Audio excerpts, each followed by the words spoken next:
Let's play with our bodies and psyche for a little bit. So what we're going to do is we're going to build up energies in our hands so that we can connect to the field around us, and then we will work on a drill to enhance our ability to visualize and focus, because imagination and visualization is so important when it comes to forming and shaping our internal reality, which will then be reflected out into the external reality. What I mean by that is, if you don't know what it's like to feel good, then you will not know what it's like to fit into an environment where you feel good.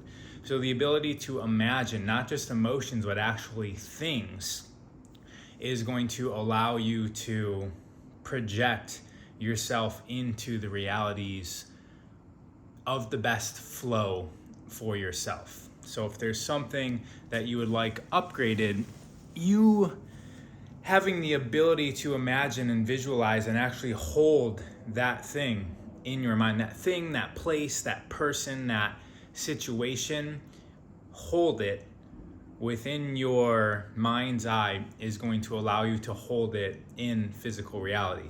So there's going to be a three-step process that we're going to do. First, we're going to warm up the energies in our hands. Then we're going to imagine holding something in our hands. And then we're going to go get that something, and we're going to actually hold it in our hands, and we're going to compare and contrast the difference between our imagination and actually having it in our hands. And then we're going to repeat the drill where we're going to put it to the side and then reimagine it in our mind, our psyche, our emotional body, our energetic body. And the more that we're able to practice this and choose really what we're focusing and visualizing on, the more that we can tune our psyche like an instrument and play beautiful music within this reality. Our body really is a piece of technology, and us practicing and tuning our technology allows us to maneuver in this reality. It's similar to any instrument or any piece of technology. You give it to somebody who's well practiced, who's dedicated, maybe even obsessed with finding harmony within this instrument, they're going to be able to produce a different quality of sound than somebody who's a beginner, who's never dedicated any moments to practice playing the instrument. So first, let's warm up our hands. Hello, everybody. And if you're out there, thank you for joining live. Send this to somebody, because what we're going to be doing is going to be really cool. So we can warm up our hands in several ways. We can warm up the palms. We can clap. We can rub our fingertips together, our fingernails together, our knuckles together.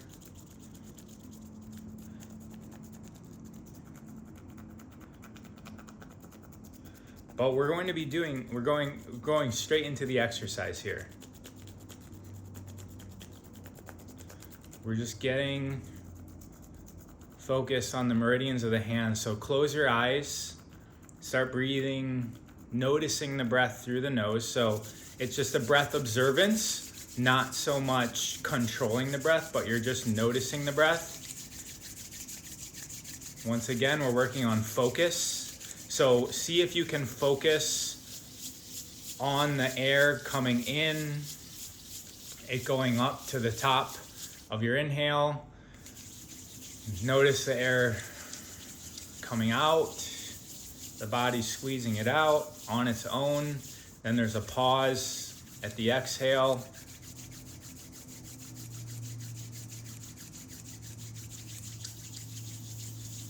And as you're noticing your breath, see if you can bring the awareness to your hands as well.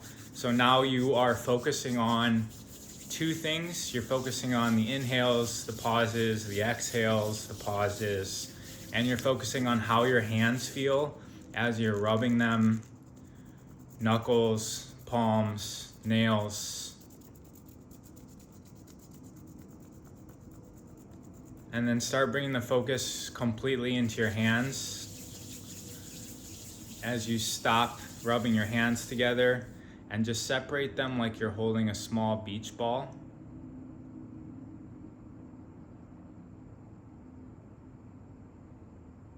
You might feel energy in between your hands.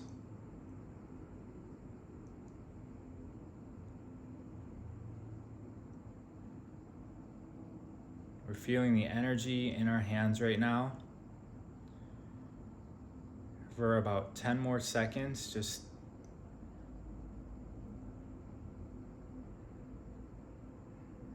you might also notice the breath again.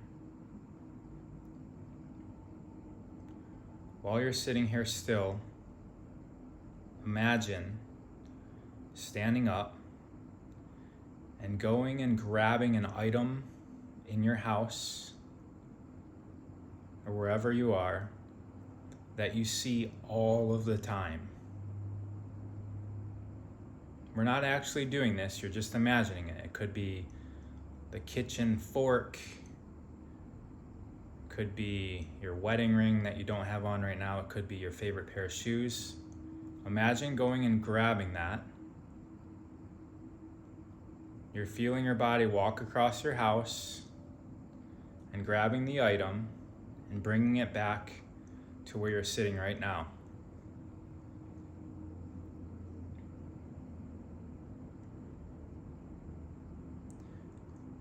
And now look in your mind's eye, you're looking down at the item and you're holding it in your hands, inspecting it.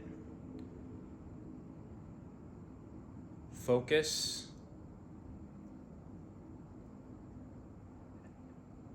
with as much clarity as you can on holding on to this item. You might even move your physical hands as if you were holding on to the item. You're feeling it, you're touching it, you're noticing the colors, you're noticing the shape, you're noticing the texture, the temperature.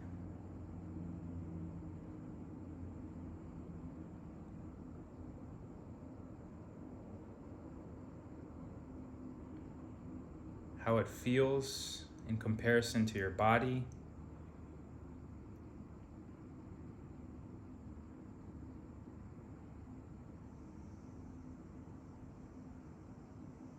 We're here for about another 30 seconds. You're holding on to that item and you're visualizing, you're feeling how it would feel if you were actually holding on to it.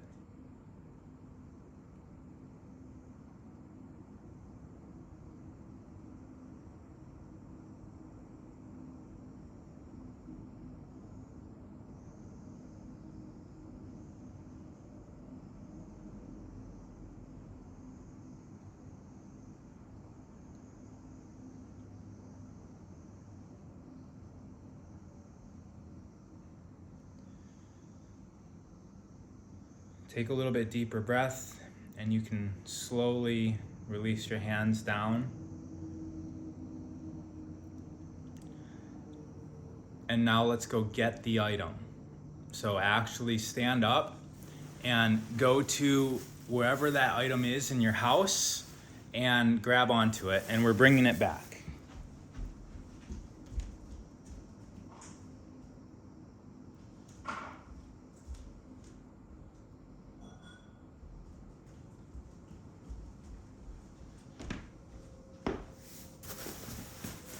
All right. So now that you have your item, and also notice how that walk felt compared to when you visualized it. Contrast the difference. And now we're going to spend about a minute inspecting the item. Just like you did it in your mind.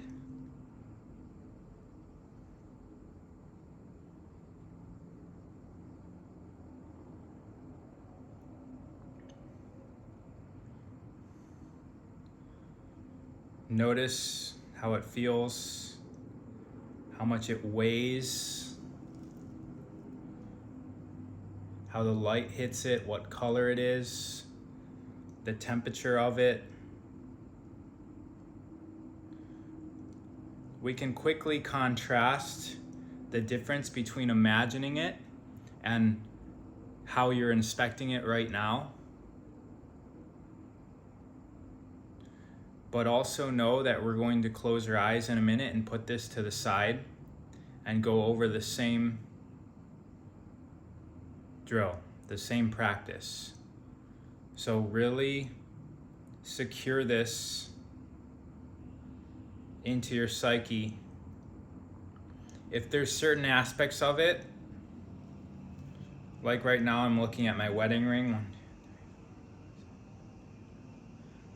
and there's 11 diamonds going up the sides of it. So notice the amount of it. If there's a certain amount of lines, count those lines so that in your imagination we can then securely place those in the image of this thing.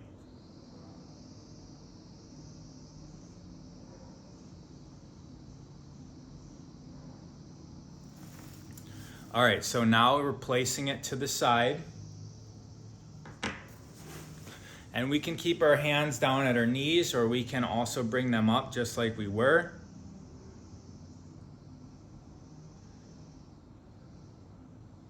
And once again, about a minute, inspect this item just as you were. Notice the shape, the texture, how it feels in your hands, the temperature, color, how the light hits it, any special details. See if you can count any amounts.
Take a deep inhale. Exhale. And we can open our eyes. Once again, grab the item. Secure it into your psyche. And this is a practice that I like to do before I take a class through a visualization technique, because this starts to tune us into visualizing, into imagining, because it's a practice, it's a skill. And this allows us to receive information. So this also is a way for us to encode ourselves. So what I mean by that is, let's say you're in a living situation that you'd like upgraded, and you get invited to mansions in the rich area of the town that you live in. When you go into these places, you're able to encode the information, the energetic information of the environment, how it feels, the temperature of it, how it looks, the shapes.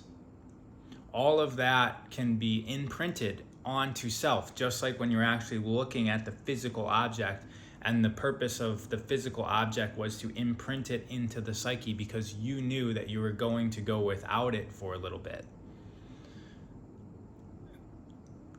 And so the invitation here is when you go into environments, when you're shown other versions of reality that you may fit into, that you're able to recognize the codes and imprint them within self, as opposed to the easy thing to do, which is when you go into realities where you are shown a different version, a different spectrum of life. The easy thing to do, what we're actually genetically programmed to do, is to start finding faults in it, right?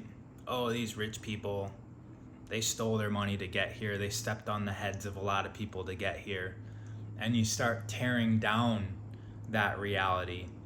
As opposed to imprinting it, you are actually distancing yourself from it. And what does that do? That makes it even harder to imagine, visualize, accept yourself within that frame of reference as well. And it's not all about big houses and fancy cars. You could do the same thing with somebody that has a lot of time on their hands and think that they're lazy, as opposed to imprinting that version of reality for yourself, that freedom, that flexibility to travel anywhere.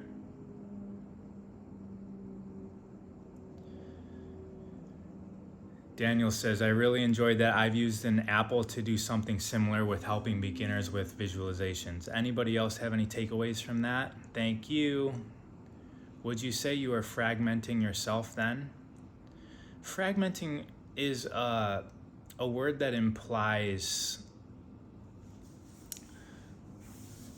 I only think that for me, the word implies broken.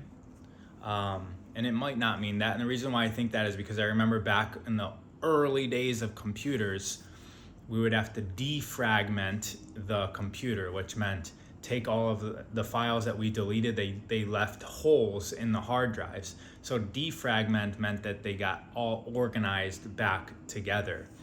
And so fragment is a word that implies that we're breaking ourselves and we're spreading ourselves. And the reason why that word doesn't really resonate with my view of what we're doing here is because I feel that we are expanded already out into all of reality. And what we're doing here is recognizing that. We're remembering that. Remember means to be once again.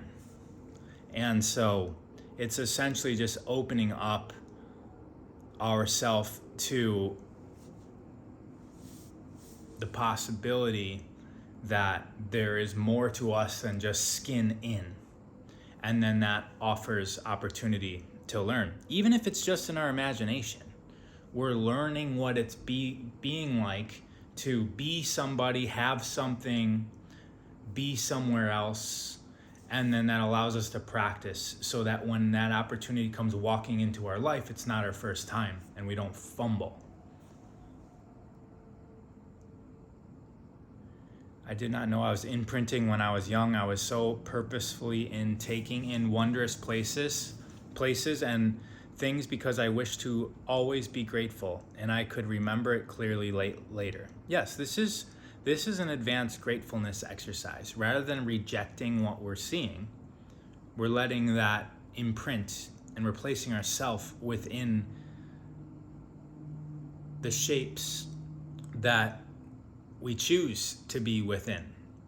Everything is shown to us for a reason. I think it helps with obtaining a goal of what we want to create as if it was. Exactly. So now we're starting to see the point. This is like training wheels for more dynamic versions of this.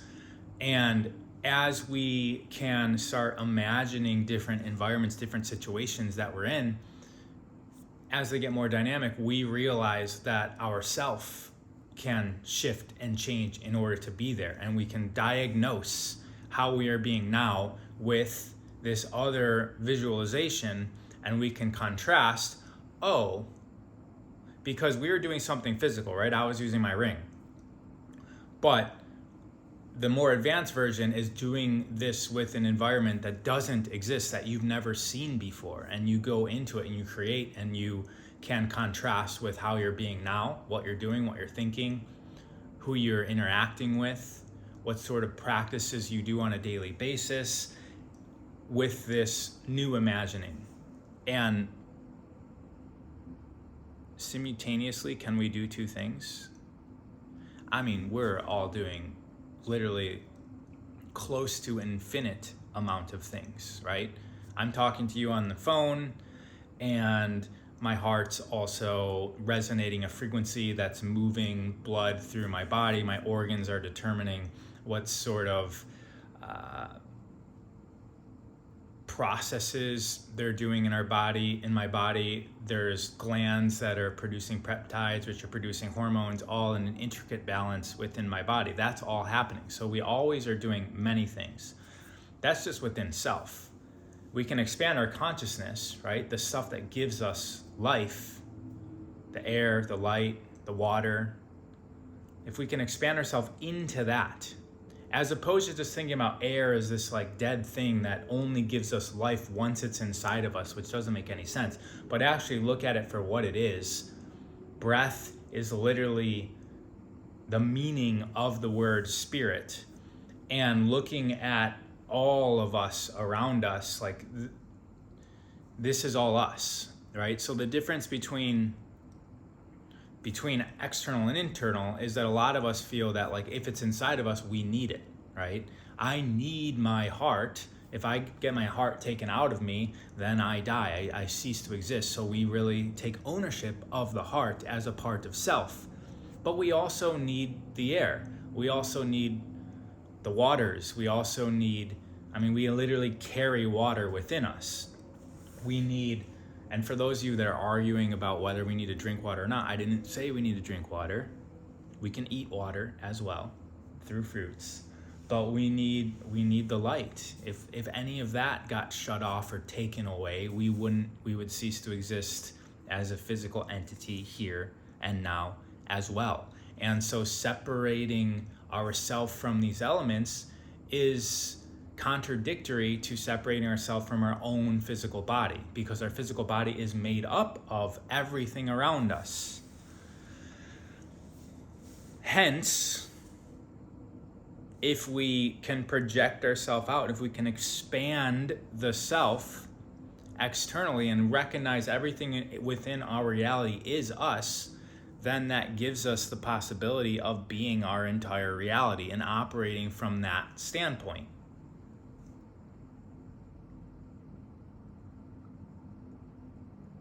Does that,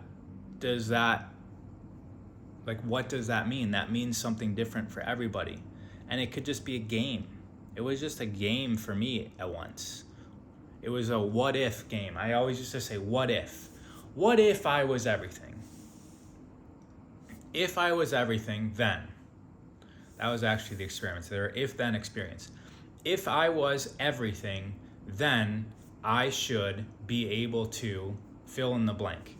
And I've done that for decades. If I was this entire reality, then, if I was an aspect of this entire reality, then, and I've watched my reality get shaped by those simple experiments. And you guys can start easy, right? We just started with a physical object that can eventually evolve into something like an entire reality that you shape around yourself. You can start easy. If I was literally infused within this entire universe, then as I'm going to the parking lot, there should be a front row parking space for me, because that is what I am trusting to be. Practice with that, and you will see that there will be statistically significant occurrences that cannot be explained with mere luck and chance. That can always be something that you can use to disprove. But as you get better and better at this, you'll start to recognize certain patterns, certain ways, certain emotions that are associated with aligning realities to self. And it works. Like Corona just said in the comment. Corona, nice name. Corona means crown, which is interesting because as the world was going through this whole Corona thing 4 years ago, my wife and I were becoming a rank within Purium, within our business. That's called crown. And that was all in alignment. It was very, very amazing for us, that whole trip called Corona. I'm hoping to manifest a little warmer weather for my birthday beach trip. And also realize that you are the source of warmth. I feel like the more I trust, the more I'm allowing to witness and become more aware of self. Exactly. And then speaking of that birthday beach trip, the good vibes, that's all practice. Another way of practicing is just going back to the negative, the bad things that happen to you, and realizing, basically reverse engineering how you imagined that into being. That's probably the easiest thing to do if you're truthful with yourself, if you're honest, if you're able to self-reflect. Realizing how you created the negative situations, the dark situations in your life is extremely easy to do if you're not the person doing the imagining. So if you're able to take yourself outside of yourself and reflect means like looking at another image of yourself as if it's somebody else, which is a whole oxymoron statement because there is no others, right? But if you're able to do that, then you are empowered to create. If we can accept responsibility for everything in our life, especially the dark and the negatives, then we can embrace our power to create. For instance, this morning I woke up thinking about a childhood friend. We went to high school together, and this was one of my really good friends, and his parents always gave him money, and I remember his Christmas gifts were like $300, $400, $500 gifts, and my siblings were getting like a grand total of like 10% of what he was getting on Christmas and birthdays and stuff like that. And I was always sort of like wondering, why is it that he got more than me all the time? And I was sitting in bed and I just remembered that this guy had everything, which meant that in high school he had enough money to start affording steroids, started taking those, got super ripped, got really popular. Again, it's all just feeding into this, like him just elevating himself, very seemingly easy from my perspective, and me having to struggle and go for and work for things and determine what I would desire and have to go on a journey by myself to get it. Anyways, he ends up moving to Vegas, partying, yada, yada, yada, drugs, get addicted, eventually not waking up one day at like younger 20s. And so this fuel that he had easy access to was actually the source of his demise, which demise is a really strong word, but basically he graduated. He learned all there was to learn in this existence, and he graduated out of this reality. But for me, from my perspective, what I woke up thinking about was my reason my ability to get things were hindered compared to him, but that allowed me to develop the strength to start my own businesses, always trust in myself, because I've always had to do things for myself.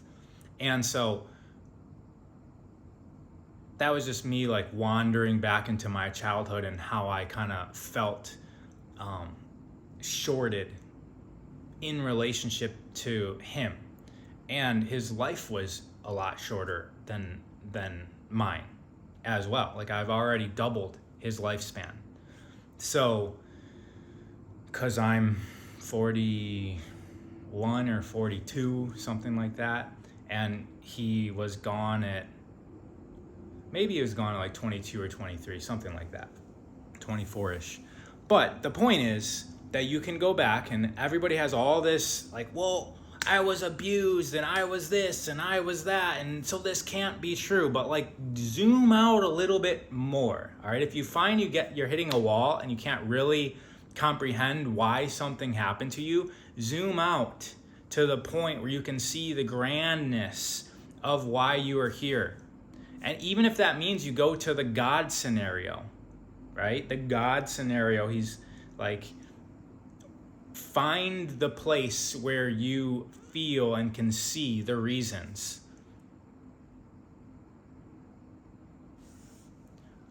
All right, guys, hopefully that helped you. The exercise we did earlier were a combination of some of the kriyas that I do, and then also skillful psyche practices that if you just go to my website, rawofearth.com, you'll see I've got all sorts of practices and drills for people, some free, some paid. I also have the Self-Expansion podcast where I'm talking to people about these techniques and how all these different experts utilize different varieties of similar techniques. And so check that out as well. Ta-ta!